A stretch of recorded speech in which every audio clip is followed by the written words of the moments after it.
ये लो, ये कपड़े भी धो लेना और इसके बाद घर में झाड़ू लगा लेना, बर्तन धो देना और फिर जाकर बाजार से रात के खाने के लिए सब्जी ले आना। मैं जाकर दोपहर का खाना बना लेती हूँ। जेठानी जी, अगर इतने सारे काम मैं कर ही लूंगी तो रहने दीजिए, खाना भी मैं खुद ही बना लूंगी। नहीं, खाना तो मैं ही बनाऊंगी, क्योंकि खाना इस घर में शाही बनता है और तुम्हारी जैसी गरीब लड़की को शाही खाना बनाना थोड़ी आता होगा। अब निहारिका कपड़े धोकर घर में झाड़ू लगाती है, फिर रसोई के सारे जूठे बर्तन धोती है और बाजार से कई तरह की हरी भरी ताजी सब्जियां खरीद कर घर लेकर आती है। अब सारे काम निपटाने के बाद निहारिका खाना खाने बैठती है। खा लीजिए देवरानी जी, मेरे पति के राज में ये शाही खाना, क्योंकि अपने पति के राज में तो आपको सूखी रोटी भी नसीब नहीं होगी। जेठानी जी, मेरे पति की कमाई कम है तो आप मुझे ताने मारेंगी? अरे मैं ये खाना मुफ्त में नहीं खा रही हूँ। अरे मेरे पैसे बेशक से खर्च नहीं हो रहे इस खाने में, लेकिन शरीर वो तो प्रतिदिन खर्च हो रहा है। हाँ, तो कीमत तो चुकानी पड़ेगी तुम्हें। अब एक दिन निहारिका अपनी जेठानी से परेशान होकर अपनी सास से कहती है, माँ जी, जेठानी जी की प्रॉब्लम क्या है? मैं घर के सारे छोटे बड़े काम करती हूँ, लेकिन फिर भी वो मुझे मेरे पति की कमाई के हिसाब से कंट्रोल करती है।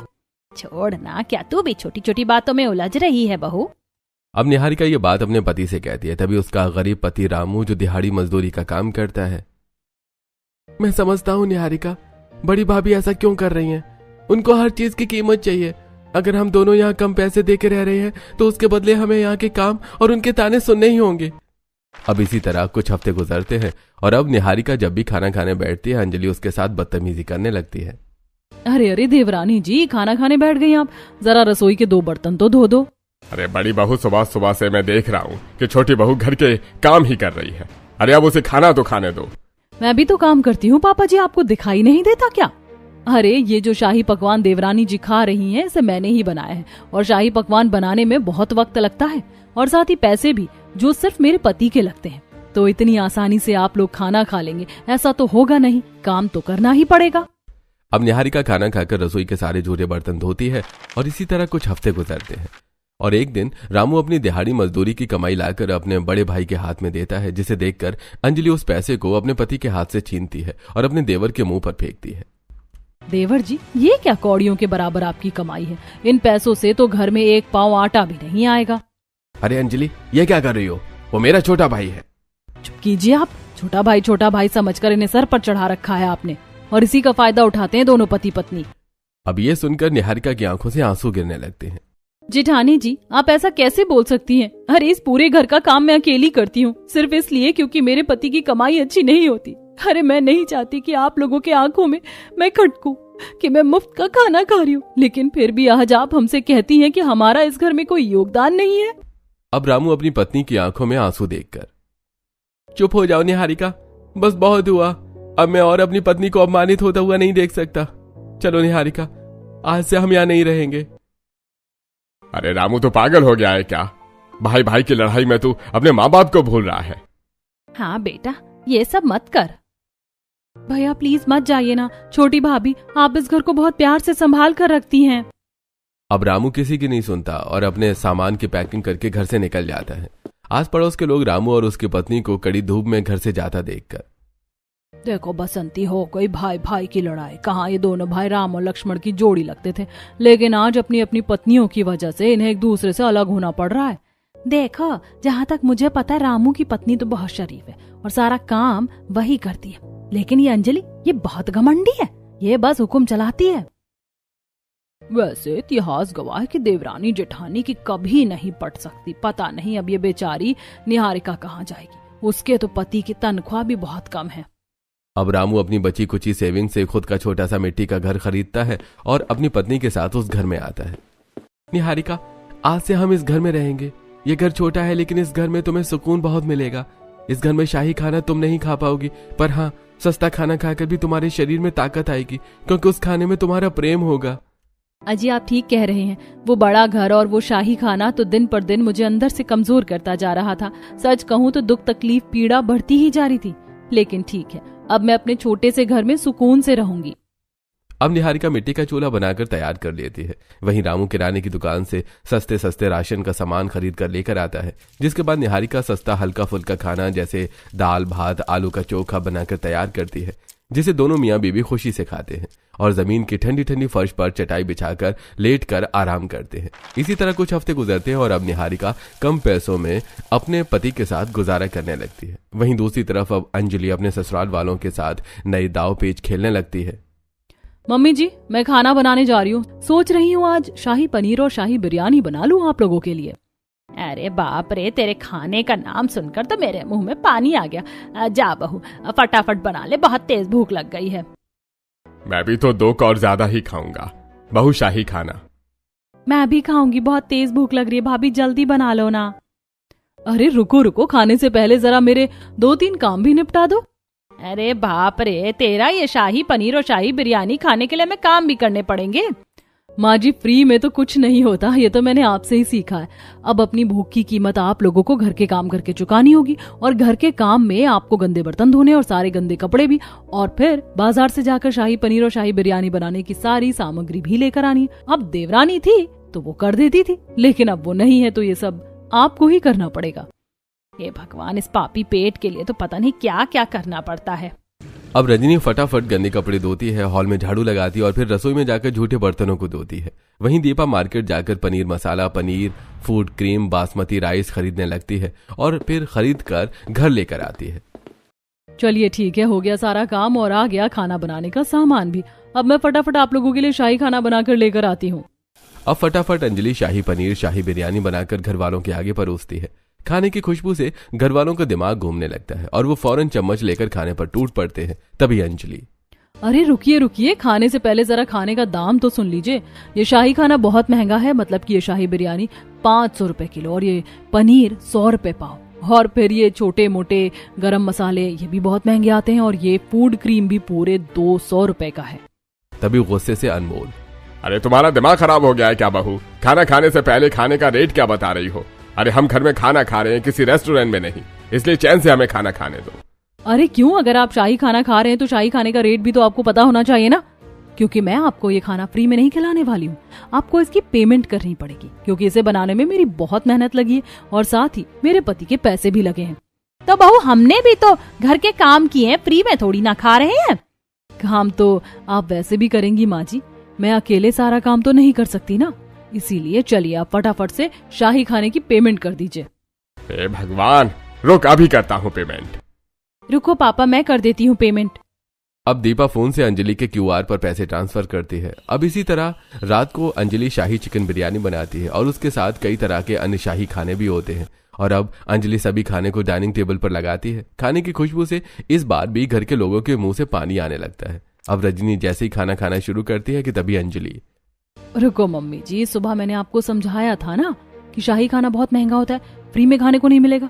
और अभी तो मैंने आप लोगों के लिए शाही चिकन बिरयानी बनाई है और साथ में शाही मलाई चाप। और आपको पता है चिकन कितना महंगा है, और ये इंडिया गेट बासमती राइस ये तो उससे भी ज्यादा महंगा है। मलाई चाप में भी मेरे बहुत पैसे खत्म हुए, और अमूल बटर वो तो ना जाने कितनी टिक्की लग गई। इसीलिए अब आप एक काम करिए, फटाफट इन सब की पेमेंट कर दीजिए। तेरा दिमाग खराब है क्या? एक बार के खाने की पेमेंट कर दी तो तू बार बार हमसे खाने के पैसे मांगेगी? वहीं अंजलि का पति, हाँ अंजलि, तुम ये क्या कर रही हो?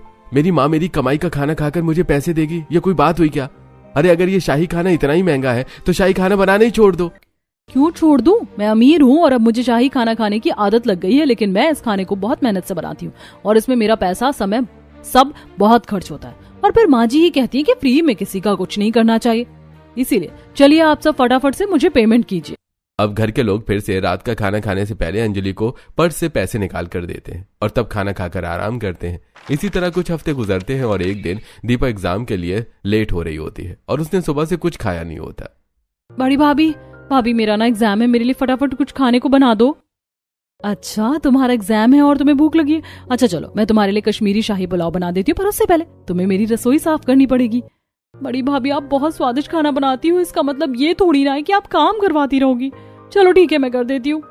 अब फटाफट दीपा रसोई साफ करती है, जिसके बाद अंजलि दीपा के लिए कश्मीरी शाही पुलाव बनाती है और फिर उसे डाइनिंग टेबल पर सर्व करती है। अब दीपा जैसे ही शाही कश्मीरी पुलाव खाने लगती है, अंजलि उसके आगे से प्लेट खींच लेती है। अरे भाभी ये क्या कर रही हो? मेरा एग्जाम है, मुझे लेट हो रहा है। अरे तो क्या हुआ नंद जी? अच्छा सुनो, शाही खाने की कीमत तो दो, मैं तुम्हें फ्री में नहीं खिलाने वाली। अरे पर मैंने इतने सारे बर्तन धोए हैं। तुम्हारे उस काम से तो मैं बस शाही खाना बनाने के लिए तैयार हुई थी दीपा, लेकिन अब मैं तुम्हें ये शाही खाना खाने दूं, उसके लिए तुम्हें मुझे इसकी पेमेंट करनी होगी।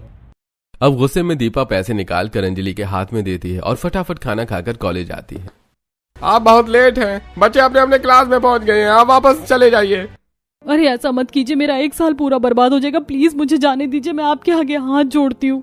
अब दीपा सिक्योरिटी गार्ड के आगे बहुत पापड़ बेलती है, जिसके बाद सिक्योरिटी गार्ड उसे एग्जाम हॉल में जाने देता है। अब एग्जाम देकर दीपा जब घर आती है तो भाभी आपको पता है, आज आपने घर के कामकाज करवाने के चक्कर में मुझे बहुत लेट करवा दिया। मेरा एग्जाम हॉल बंद हो चुका था, बड़ी मुश्किल से मैं एग्जाम दे पाई।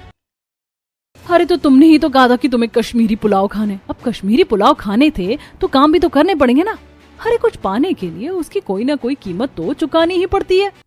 अब इस तरह कुछ हफ्ते गुजरते हैं और अब बार बार अंजलि शाही खाना खिलाने के बाद अपने ससुराल वालों से पैसे मांगती है, जिसके बाद धीरे धीरे रजनी के पैसे खत्म होने लगते हैं। बहू आज हमें कुछ साधारण सा खाना बनाकर ही खिला दे, क्योंकि आज हमारे पास पैसे नहीं है तुझे देने के लिए।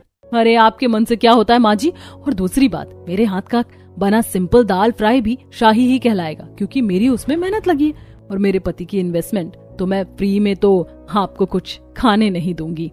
ये क्या कह रही हो बड़ी भाभी, ऐसा लग रहा है अपने ही घर में हम किराए की जिंदगी जी रहे हैं। इससे तो अच्छा है कि हम यहाँ पर रहे ही ना। हाँ तू ठीक कह रही है बेटी, चल हम अपनी गरीब बहू के यहाँ चलते हैं, अब वही हमें संभालेगी, क्योंकि यहाँ रह रहकर तो हमारे सारे पैसे भी खत्म हो गए हैं और शरीर में भी अब ताकत नहीं है इस घर में काम करने के लिए। चलो मैं भी तुम लोगों के साथ चलता हूँ, वरना ये मुझसे ही सारा काम करवाएगी। अरे शौक से जाइए मेरी गरीब देवरानी के घर, लेकिन एक बात याद रखिएगा, जितना शाही खाना मैं आपको खिलाती हूँ वो नहीं खिला पाएगी, वो तो बस आपको सस्ते सस्ते 2 कौड़ी के घटिया खाना ही खिलाएगी। अब सभी लोग उठकर गरीब निहारिका के घर आते हैं, जहां निहारिका चूल्हे पर बाजरे की रोटी और लहसुन की चटनी बना रही होती है। अरे मम्मी जी, पापा जी, दीपा आप यहाँ आइए ना। अब फटाफट निहारिका सबके पैर छूती है और फिर सबको पलंग पर बैठाकर मटके का ठंडा ठंडा पानी पिलाती है। तभी अचानक से दीपा के नाक में लहसुन की चटनी की बदबू जाती है, जिससे दीपा का मन पलटने लगता है। अरे छोटी भाभी, आप ये कौन से सस्ते खाने बना रही हो, इसमें से तो बहुत गंदी स्मेल आ रही है। हाँ, आप लोगों को ये सब खाने की आदत नहीं है ना, तो आपको बदबू ही लग रही होगी, लेकिन हम लोग एक टाइम यही खाते हैं। रुकिए, मैं आपके लिए जीरे वाली दाल बना देती हूँ और थोड़ी से चावल। अब फटाफट निहारिका चूल्हे पर हांडी चढ़ाकर मसूर की दाल बनाती है और फिर कड़छी में हल्का सा सरसों का तेल और जीरा डालकर मसूर की दाल को फ्राई करती है और फिर घर वाले को गर्मा गर्म दाल चावल लहसुन की चटनी और बाजरे की रोटी परोसती है, जिसे खाकर रजनी अनमोल दीपा की आत्मा को तृप्ति मिलती है। वाह बहू, तुम्हारा ये सस्ता खाना तो बड़ी बहू के शाही खाने को भी फेल कर रहा है। इस खाने में शाही जैसा कुछ नहीं है, लेकिन सुकून बहुत है। सच में इस खाने को खाकर मन कितना शांत हो रहा है, जैसे लग रहा है बहू ने कितने पवित्र मन से इस खाने को बनाया है। हाँ भाभी, पहले तो मुझे भी अजीब लग रहा था, पर अब ये खाना मुझे बहुत स्वादिष्ट लग रहा है और ये लहसुन की चटनी तो बहुत स्वादिष्ट है। जी शुक्रिया, मुझे बहुत अच्छा लगा कि आप लोगों को मेरा सस्ता खाना पसंद आया। अब सबके खाने के बाद निहारिका फटाफट जाकर झूठे बर्तनों को हैंडपंप के नीचे धो लेती है। वहीं खाना खाने के बाद रजनी अनमोल दीपा की आंखें भारी होने लगती हैं और रजनी मिट्टी के ठंडे ठंडे फर्श पर ही लेट जाती है। तभी दीपा और अनमोल भी वहीं लेटकर आराम करते हैं, जिसके बाद निहारिका अपनी सास के पैर दबाने लगती है। वाह बहू, संस्कार हो तो तेरे जैसे। तेरे घर में बेशक से एसी नहीं है, लेकिन इस मिट्टी के ठंडे ठंडे फर्श पर लेटकर इतना सुकून मिल रहा है कि मैं बता नहीं सकती। ऊपर से तू जिस तरह से मेरे पैर दबा रही है, शरीर की सारी थकान दूर हो गई। अच्छी बात है माँ जी, आप आराम कीजिए।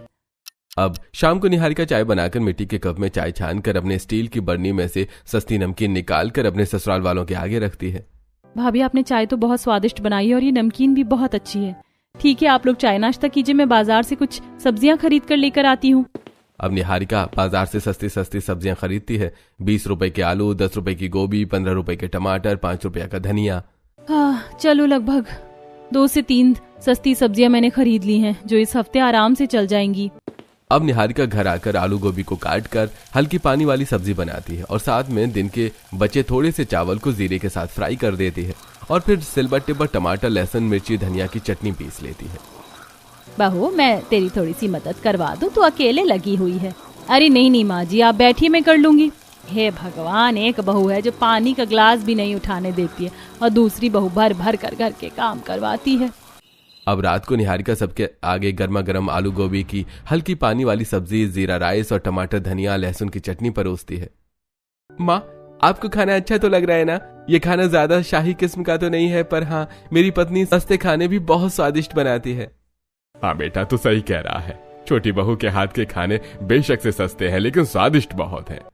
हाँ भाभी, बात तो बिल्कुल सही है। अब इसी तरह कुछ हफ्ते गुजरते हैं और एक दिन रामू और निहारिका आपस में, रामू जी, अब तो सस्ती सब्जियां खरीदने के भी पैसे खत्म हो गए। समझ नहीं आ रहा कि मम्मी जी पापा जी को मैं क्या बनाकर खिलाऊं। हाँ, पैसे तो खत्म हो गए हैं, लेकिन कोई बात नहीं, मैं मेहनत कर रहा हूँ ना। अभी जितने दिन मम्मी पापा और मेरी छोटी बहन यहाँ रह रही हैं, तुम कुछ ना कुछ जुगाड़ लगाकर उन्हें खाना पानी देती रहो। अब दूर से रजनी और दीपा ये सब बात सुन लेती हैं। अरे मम्मी, हमारा छोटा भाई तो बहुत परेशान हो रहा है हमारी देखभाल करने के लिए, लेकिन उसकी आर्थिक स्थिति बिल्कुल ठीक नहीं है। अब हमें ज्यादा दिन यहाँ रहकर उनके ऊपर बोझ नहीं बनना चाहिए। हाँ बेटी, तू बिल्कुल ठीक कह रही है। बेचारी मेरी गरीब बहू मेरी सेवा करने के लिए कितनी परेशान हो रही है, और एक मेरी अमीर बहू है जो 2 वक्त का खाना खिलाने के लिए मुझसे 24 घंटे काम करवाती है और हजारों रुपए मांगती है। पर अफसोस है कि मैं अब अपनी गरीब बेटे बहू पर बोझ नहीं बन सकती, इसीलिए मुझे अब यहाँ से जाना होगा। अब कुछ देर बाद रजनी अपनी गरीब बहू से, अच्छा चल बहू, अब हम चलते हैं। हाँ छोटी भाभी, हम अब चलते हैं। वैसे आपके साथ रहकर बहुत अच्छा लगा। अरे क्या हो गया, थोड़ी दिन और रुकिए ना, अभी तो सिर्फ 1 से 2 हफ्ते ही गुजरे हैं।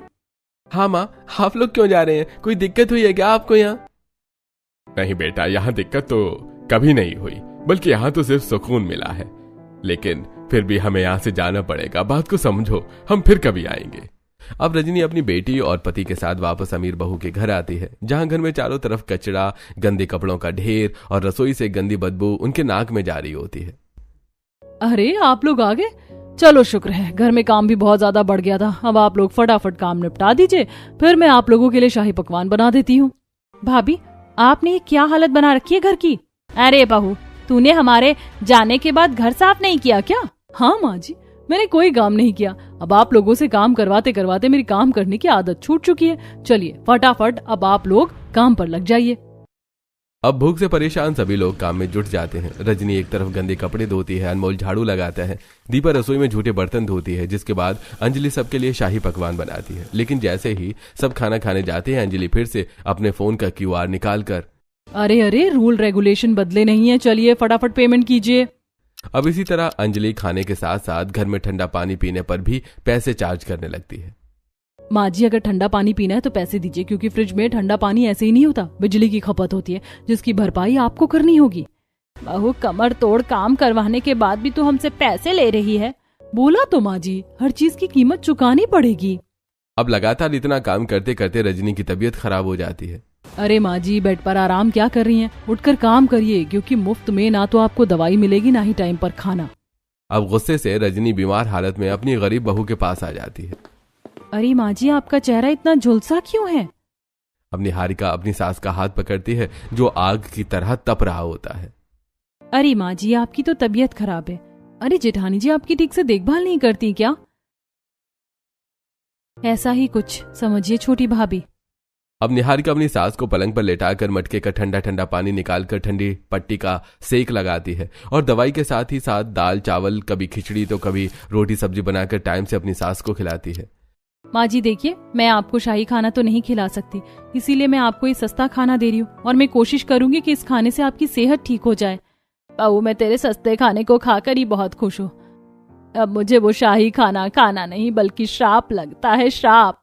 कुछ हफ्तों की सेवा से रजनी की तबीयत ठीक होती है। अब निहारिका अपनी सास के साथ अमीर जेठानी के घर आती है।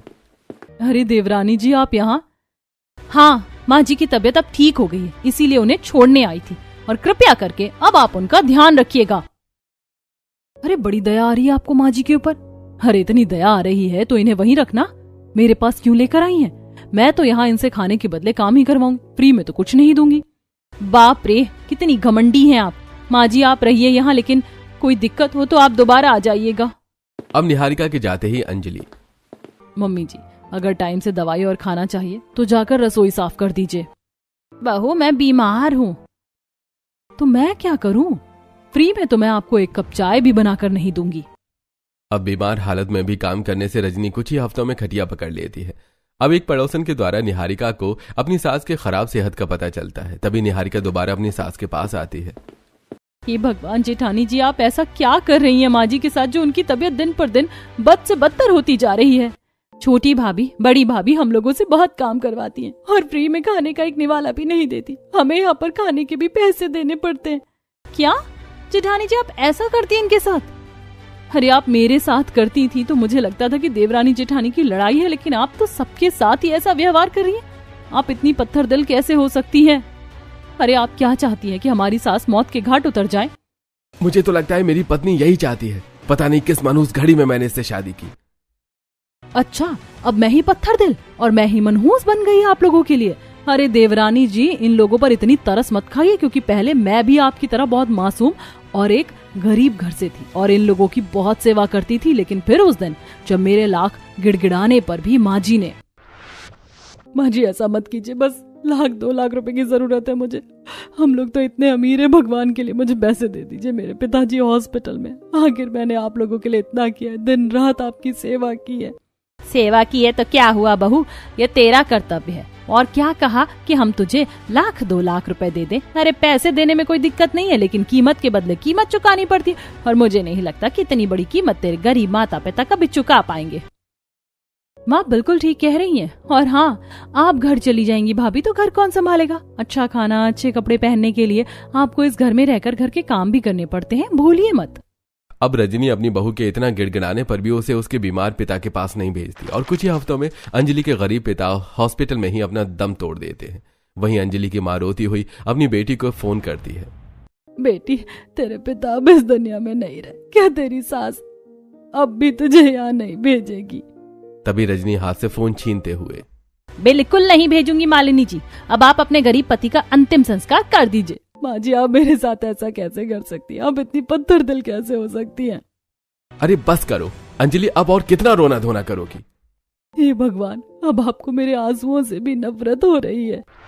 उस दिन देवरानी जी मैंने फैसला किया कि मैं अपने ससुराल वालों को यह एहसास दिला कर रहूंगी कि जब हर चीज की कीमत चुकानी पड़ती है तो कैसा महसूस होता है। इसीलिए मैंने इन लोगों से हर चीज की कीमत मांगी, फिर वो चाहे फिजिकली रूप से हो या फिर फाइनेंशियली।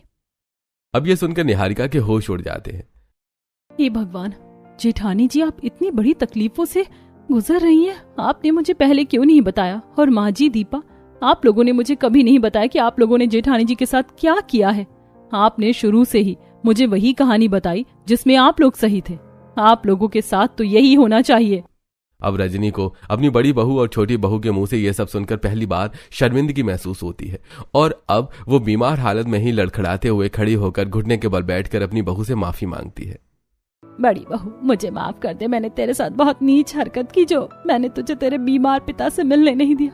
लेकिन उस वक्त मैं बहुत अहंकारी हो गई थी। मेरी नजर में सिर्फ हर चीज पैसा ही था और मैं उस वक्त भी सिर्फ पैसों की कीमत पैसों से मांग रही थी और मेरी इंसानियत खत्म हो चुकी थी। लेकिन जब मुझे खुद हर चीज की कीमत चुकानी पड़ी तो मुझे एहसास हुआ कि कीमत से भी कहीं ज्यादा ऊपर इंसानियत होती है। हाँ भाभी, मुझे भी माफ कर दो, उस वक्त मैं भी माँ की बोली बोल रही थी। मुझे भी माफ कर दो अंजलि, मैं पति होकर तुम्हारी मदद नहीं कर पाया। अब अंजलि अपने ससुराल वालों को माफ करने का फैसला लेती है। ठीक है माँ जी, अगर आप लोगों को अपनी गलती का एहसास हो गया तो मैं आप लोगों को माफ करने के लिए तैयार हूँ और आज से हम लोग साथ रहेंगे। देवरानी जी भी इसी घर में रहेंगी और किसी को किसी चीज की कीमत नहीं चुकानी पड़ेगी। अब इस दिन के बाद से अंजलि अपने ससुराल वालों के साथ मिलकर खुशहाल जिंदगी व्यतीत करने लगती है।